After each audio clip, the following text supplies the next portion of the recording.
السلام علیکم ناظرین، امید ہے کہ آپ سب لوگ خیریت سے ہوں گے اور مجھے خیریت اپنی برقرار رکھنے کے لیے آپ سب لوگوں کی دعاؤں کی ضرورت ہے، کیونکہ میں فلو سے بہت زیادہ زبردست ہوا ہے، ایسا سا فیور ہے، تو آواز کے لیے بہت معذرت اور پیچھے سے آنے والی آوازوں کے لیے بھی معذرت۔ اچھا، آج جو آپ کو یہ نیا نیا ویو دکھ رہا ہے، اس کی دو چار موٹی موٹی باتیں میں ذرا ایکسپلین کر دوں۔ بھائی بات یہ ہے مدعے کی کہ ہم نے اس چینل پہ کام نہیں کیا تھا، اس کی وجہ یہ ہے کہ یہ چینل ہم نے ارننگ کے پرپز سے نہیں بنایا تھا، تو ہم نے اس وجہ سے اس چینل کو جب موڈ ہوا جب ٹائم دیا، ادروائز یہ کسی کونے میں پڑا ہوا تھا، اور اب چونکہ ہم نے سوچا کہ اس کو ٹائم دیا جائے، اور کچھ وقت بھی اب آج کل مصروفیت اس حساب سے نہیں ہے، آج کل کم ہے، تو ذرا سوچا کہ اس کو ٹائم دیا جائے۔ اور دوسری وجہ یہ ہے کہ کچھ فیزز آئے ہوئے ہیں آج کل وجود کے اوپر، جس کی وجہ سے ایکسپریس کرنے کی بہت زیادہ ضرورت ہے، اور ہم جیسے لوگ بشر سے ایکسپریس نہیں کرتے، انسانوں کے ساتھ ایکسپریس نہیں کرتے، بنسبت اس کے ہم جو ہے وہ لکھنے کی صورت میں خود کے اسکول آف تھاٹ کو جو ہے وہ کاغذات کی اور قلم کی اور لفظوں کی نظر کرتے ہیں، تو میں جو بھی ایکسپریس کرتی ہوں اپنے تحریر کے ذریعے، افسانوں کے ذریعے، شاعری کے ذریعے، پوڈ کاسٹ کے ذریعے، ویڈیوز کے ذریعے، لائیو سیشنز کے ذریعے ایکسپریس کرنے کی کوشش کرتی ہوں۔ آج یہ تصویر میں نے جسٹ سیمپل کے طور پہ اٹھائی تھی، اور اپنے لیپ ٹاپ کے سسٹم سے ہی اٹھائی تھی، لیکن میں نے یہ تصویر کیوں اٹھائی، کیونکہ یہ ایک سنیما ہے، اور ایک تھیٹر ہے، ایک طرح کا شو ہے جہاں پہ آپ کی لائف جو ہے وہ گزرتی ہے، اور اگر دیکھا جائے تو ہماری زندگی بھی ایک طرح کی کہانی ہے، ایک طرح کی فلم ہے، ایک طرح کی مووی ہے۔ انسان پیدا ہوتا ہے، بہت خوشیاں منائی جاتی ہیں، خیر ہر کسی کے پیدا ہونے پہ خوشیاں بھی نہیں منائی جاتی، بہرحال یہ تو اپنا اپنا نصیب ہوتا ہے، اور آپ کے پیدا ہونے کے بعد مختلف فیزز سے آپ گزرتے ہیں، بچپن میں، دین لڑکپن میں، دین اس کے بعد نوجوانی کی فیزز آتے ہیں، دین جوانی کی فیزز آتے ہیں، اور ان فیزز کے حساب سے مختلف واقعات سے آپ کی زندگی گزرتی ہے۔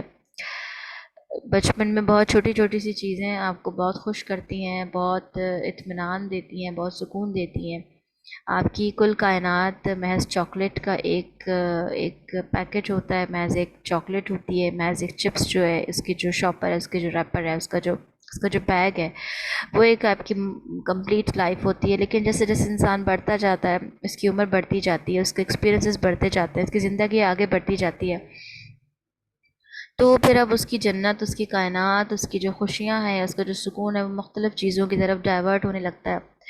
جس میں جاب آ جاتی ہے، جس میں ڈگری آ جاتی ہے، جس میں اسکلز آ جاتے ہیں، جس میں پروفیشنلزم آ جاتا ہے، جس میں کوئی دوسرا وجود آ جاتا ہے جو آپ کی آنکھوں کو پسند آتا ہے، آپ کے دل کو بھاتا ہے، آپ کو لگتا ہے کہ آپ کو اس سے محبت ہو چکی ہے وقتی طور پہ، آپ کو لگتا ہے کہ وہی انسان آپ کی کل کائنات ہے، اور اگر وہ انسان آپ کی زندگی سے چلا جائے گا تو آپ اگلی سانس نہیں لے پائیں گے، آپ کو ایسا لگتا ہے۔ پھر آہستہ آہستہ انسان ریئلسٹک ہونے لگتا ہے، اور بعض اوقات انسان مٹیریلسٹک ہونے لگتا ہے، تو وہ چیزوں کے اوپر رشتے کو قربان کر دیتا ہے اور چیزوں کو پریورٹی دیتا ہے، چیزوں کو پریورٹی دیتے دیتے وہ بعض اوقات غلط کاموں میں انوالو ہو جاتا ہے، بعض اوقات وہ ایسے راستوں پہ نکل جاتا ہے جن راستوں کی کوئی منزل نہیں ہوتی، وہ سمجھتا ہے کہ اس راستے کی بہت روشن اور بہت اونچی منزل ہے، بہت اونچی عمارت ہے جہاں پہ وہ راستہ اس کو لے کے چلا جائے گا، لیکن در حقیقت ایسا نہیں ہوتا، اس راستے میں بہت سارے کانٹے ایسے ہوتے ہیں جو گلاب کی صورت میں اس کے سامنے آتے ہیں، وہ انہیں جیسے ہی ہاتھ لگاتا ہے اس کے ہاتھ زخمی ہو جاتے ہیں، اس کا وجود زخمی ہو جاتا ہے، لیکن اس سے ان زخموں کی جو ہے وہ تکلیف محسوس نہیں ہو رہی ہوتی، کیونکہ اس کو یقین ہوتا ہے کہ یہ راستہ اسے کسی اونچی منزل پہ لے جائے گا، کسی ایسی منزل پہ لے جائے گا جو بہت روشن ہے، لیکن در حقیقت ایسا نہیں ہوتا۔ ایسا کیوں نہیں ہوتا؟ کیونکہ وہ اس راستے پہ بہت سارے لوگوں کے حق مار کے آیا ہوتا ہے، بہت سارے لوگوں کے ساتھ جھوٹ بول کے آیا ہوتا ہے، بہت سارے لوگوں کے ساتھ بے ایمانی کر کے آیا ہوتا ہے، بہت سارے وجود کو توڑ کے وہ اس راستے پہ چلا ہوتا ہے، اور ان تمام اعمال کے باوجود وہ یہ توقع رکھتا ہے کہ یہ راستہ اسے ایک کامیاب، روشن اور اونچی عمارت کی طرف لے جائے گا اور اس عمارت کا نام اس کی منزل ہوگا، تو ایسا نہیں ہوتا۔ برعکس اس کے کچھ لوگ اس عمر میں جو ہے وہ یہی انسان جو بہت سارے وجود توڑ کے آیا تھا، یہی انسان جو بہت سارے لوگوں کے ساتھ جھوٹ بول کے آیا تھا، یہی انسان جو بہت سارے لوگوں کے ساتھ وعدہ خلافی کر کے آیا تھا، یہی انسان جو بہت سارے لوگوں کو اپنی امیدوں کے پیچھے خوار کر کے آیا تھا، یہی وہ انسان جو کہ بہت سارے ذہنوں کو اپنا غلام بنا کے اس راستے پہ آیا تھا۔ اسی انسان کے ظلم کے شکار لوگ جو ہیں، دوسری طرف ہمیں ان لوگوں کی زندگی ملتی ہے، عمر دونوں کی تقریباً ایک جیسی ہوتی ہے، لیکن جو مظلوم کا راستہ ہے وہ بہت صاف راستہ ہے، جو مظلوم کا راستہ ہے وہ بہت کشادہ راستہ ہے، جو مظلوم کا راستہ ہے وہ بہت تکلیف دہ راستہ ہے، جو مظلوم کا راستہ ہے اس کی راستے میں آنے والے تکلیفیں اور اس کے راستے میں آنے والے غم ایسے غم ہیں جو کہ لذت دیتے ہیں اس کو، جو سکون دیتے ہیں اس کو، جو اللہ سے خدا سے قریب کرتے ہیں اس کو۔ مظلوم کے سر پہ مستقل طور پہ ایک سایہ ہوتا ہے، اور وہ سایہ رحمت کا سایہ ہوتا ہے، اللہ کی رحمت کا سایہ ہوتا ہے، اور مظلوم کو کسی وکیل کی ضرورت نہیں ہوتی، کیونکہ اللہ رب العزت ہی اس کا وکیل بھی ہوتا ہے اور اس کا جج بھی ہوتا ہے، اور اللہ ہی کی عدالت لگتی ہے جب وہ اپنے زخموں کو دکھاتا ہے، جب وہ اپنے وجود پر ہونے والے مظالم کو واضح کرتا ہے اپنے رب کے سامنے۔ اس کا راستہ بڑا پرسکون ہے، بہت تکلیف دہ ہے لیکن بہت پرسکون ہے۔ تکلیفیں، اذیتیں میں کہنا چاہوں گی کہ دو طرح کی ہوتی ہیں۔ ایک وہ تکلیف ہوتی ہے جو آپ کو سکون نہیں دیتی، ایک وہ تکلیف ہوتی ہے جو آپ کے ضمیر کو بار بار جگاتی رہتی ہے، جھنجھوڑتی رہتی ہے، لیکن آپ کا ضمیر جاگ کے نہیں دیتا۔ اور ایک وہ تکلیف ہوتی ہے جس میں سکون ہوتا ہے، جس میں لذت ہوتی ہے، جس میں خوشی ہوتی ہے، جس میں ایک ڈھارس ہوتی ہے، ایک انصاف کی امید ہوتی ہے، اور یہ تمام سکون، یہ ڈھارس، یہ امید صرف اور صرف ایک ذات سے منسلک ہوتی ہے، اور وہ ذات میرے اللہ کی ذات ہے، وہ ذات میرے رب کی ذات ہے، میرے خدا کی ذات ہے، میرے مالک، تمام دنیا کے، تمام کائنات کے شہنشاہ کی ذات ہے۔ بے شک جو نہ خود کسی سے پیدا ہوا اور نہ اس سے کوئی پیدا ہوا، وہ واحد ہے، لا شریک ہے، اور اس کا کوئی شریک نہیں۔ تو انسان جب اس کی رحمت کے سائے میں آ جاتا ہے تو پھر وہ ہر طرح کے الزام سے، ہر طرح کی کٹہرے سے، ہر طرح کی عدالت سے، ہر طرح کے سوال و جواب سے بری ہو جاتا ہے۔ تو انسان کی زندگی بھی اسی طرح کی ایک فلم ہے، اسی طرح کی ایک مووی ہے جو کہ چلتی چلی آ رہی ہوتی ہے۔ پھر انسان بہت ہی پریکٹیکل ہو جاتا ہے، وہ شاید اتنا پریکٹیکل ہو جاتا ہے کہ وہ ایموشنل سائٹ کو اپنے بالکل ہی سائٹ پہ رکھ دیتا ہے، بالکل اس کو ہاتھ نہیں لگاتا، بالکل اس کے بارے میں بات نہیں کرتا، اور اندر ہی اندر اس کے اندر کا جو وہ بچہ ہے نا، وہ آہستہ آہستہ مرتا رہتا ہے۔ مرتے مرتے جو ہے وہ انسان اتنا پریکٹیکل ہو جاتا ہے کہ پھر وہ اپنے رشتوں میں صرف مٹیریلسٹک چیزیں دیکھتا ہے، صرف پیسہ دیکھتا ہے، صرف جائیداد دیکھتا ہے، صرف حسن دیکھتا ہے، صرف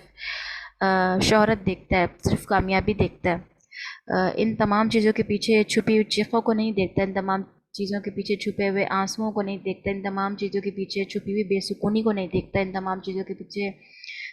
چھپی ہوئی جاگتی ہوئی راتوں کو نہیں دیکھتا، بے چین راتوں کو نہیں دیکھتا، راتوں میں لی ہوئی کروٹوں کو نہیں دیکھتا، اور اسی ساری کشمکش میں، اسی ساری بحث میں، اسی ساری ریس میں وہ اتنا آگے نکل جاتا ہے کہ وہ اب ایسی عمر کو پہنچ جاتا ہے کہ جب وہ موت کے بہت قریب ہوتا ہے، اور یہ وہ لمحہ ہوتا ہے کہ جب وہ پیچھے مڑ کے دیکھتا ہے تو اس کے پاس کچھ نہیں ہوتا۔ وہ ایک ایسی ریس میں بھاگ رہا تھا جس کی کوئی منزل ہی نہیں تھی، اور جو منزل حقیقت تھی اس کی جانب اس نے کوچ نہیں کی، لیکن ہر ریس میں بھاگنے کا، ہر منزل کی طرف دوڑنے کا، ہر قسم کی مصروفیت کا، اور ہر قسم کے مقابلے کا ایک مقررہ وقت ہوتا ہے، اور جب انسان اس مقررہ وقت کو پار کر دیتا ہے تو پھر اس کے ہاتھ میں کچھ نہیں رہتا سوائے دو چیزوں کے۔ ان دو میں سے بھی اس کے ہاتھ میں ایک چیز آتی ہے، آیا وہ ہار سکتا ہے یا تو وہ جیت سکتا ہے۔ اب یہ اس کی ہار یا جیت اس چیز پہ ڈپینڈ کرتی ہے کہ اس نے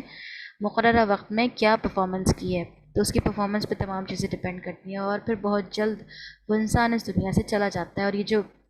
کرسیاں آپ اس وقت اپنے سامنے دیکھ رہے ہیں، اس کرسی میں سے ایک کرسی کم ہو جاتی ہے، باقی تمام کرسیاں جو رکھی رہتی ہیں ان کی زندگی بھی ایسے ہی چلتی ہے، کچھ پلس پوائنٹس کے ساتھ اور کچھ نگیٹو پوائنٹس کے ساتھ. کچھ لوگ اپنی منزل کو در حقیقت پا لیتے ہیں، کچھ لوگ اپنی منزل کے پیچھے ساری زندگی بھاگتے رہتے ہیں اور اپنے کیے گئے غلط فیصلوں کی بنیاد پہ، جذباتی فیصلوں کی بنیاد پہ، امیچور فیصلوں کی بنیاد پہ وہ اپنی زندگی کو مکمل طور پر تباہ کر دیتے ہیں. آج کی یہ پوڈ کاسٹ میرے لیے بہت خاص ہے کیونکہ میں نے اس پوڈ کاسٹ کے بارے میں کچھ سوچا نہیں تھا، کچھ پلان نہیں کیا تھا. بس یہ تصویر میرے سامنے آئی اور میرے ذہن میں الفاظوں کا ایک انبار جمع ہو گیا، اور وہ تمام انبار میں نے آپ کے سامنے اس انبار کی جو پوٹلی ہے وہ میں نے آپ کے سامنے کھول کے رکھ دی اور میں اس کو ڈسکس کرتی گئی. امید ہے کہ میں اپنے میسج کو پہنچانے میں اب تک کامیاب رہی ہوں گی. میرے ذہن میں اسٹل بہت ساری باتیں ہیں لیکن پھر بہت لمبا ٹائم ہو جائے گا، 12 منٹ سے زیادہ یہ ویڈیو ہو چکی ہے.